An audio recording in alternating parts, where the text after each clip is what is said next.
my story, I guess I should start how I grew up. I grew up in a family of 8 kids in Champaign, Illinois, and my mom is still an absolute angel, an earthly angel. So I had her my dad was there, obviously, worked 2 jobs. He had to work 2 jobs with 8 kids.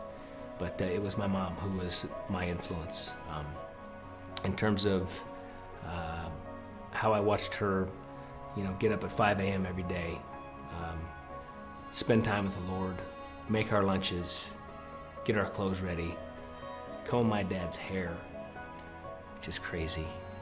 She was amazing. So she was the one who I saw Christ in her. So as a sophomore in high school, I went on a retreat down to Florida with Campus Life, and that's when I gave my life to the Lord. And obviously ups and downs in my faith, but where I want to go with this is when I became an adult. And I was fortunate enough to play professional baseball with the Dodgers. I was signed as a non-drafted free agent, and that was going great. It was what I always wanted to do. Ever since I could remember thinking for myself, I wanted to be a big leaguer. So that was happening. But it wasn't happening as quick as I'd wanted it to. I decided to take my career in my own hands and say, Lord, this has been awesome. You've blessed me, but I got this now. So I decided to take steroids. I'll never forget the first time that needle went in, because I was still with him. But when that first needle went in, it was like, okay, this is me now. He was with me, but for me, it was just me. I turned my back on him, simply. So here we go. Now I'm a different ball player. Things are starting to happen a lot quicker. My mile per hour on my fastball went up significantly, and that obviously impresses people that I need to impress. So in the meantime, I am getting better looks. I'm getting longer looks. I'm getting looks from the people who matter for me, the people making decisions on my life, on my career. So I get that first call up in 1999. 8 years I spent in the minor leagues, which is pretty long. Typically it's, I'd say 4, 5 maybe tops for a ball player to get to the major leagues, if he gets there. So I'm still in that, this is my career, this is on me. I don't need God anymore. Things that have happened in my life that he blessed me all the way through this. Like meeting my wife. The very first night I met her, she said, have you ever taken steroids? And I'm trying to impress her. I'm trying to do everything I can because she was the one for me. I mean, I saw her and I'm like, oh my. So I immediately, without even thinking, said, no, not me. And that was it. That was the last time we talked about it. So I had that secret. I had it, and pretty big burden. Never talked about it again. My wife, and women have a tendency to do this.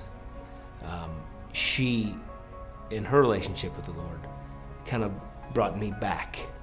I stopped when I started dating her seriously. That's not something that I could have done without her knowing. So I did stop, and I'm grateful for that because it's pretty addictive. It's a pretty addictive thing, not chemically, but it's an addiction. So I stopped, and I thank her for that, even though she had no idea what she was doing. So with her, I'm not saying she brought me close to the Lord, but just being with her every day, it strengthened me. It strengthened my relationship with with the God who I turned my back on. So here we go. There's just something called the Mitchell Report coming out, and it's got a bunch of names of guys who are suspected of using, and it's a pretty big deal media-wise. It's a hot topic on ESPN. Well, I had a feeling that I was going to be in there. Leading up to the Mitchell Report coming out, I couldn't sleep. I mean, I woke up all night long. I couldn't sleep.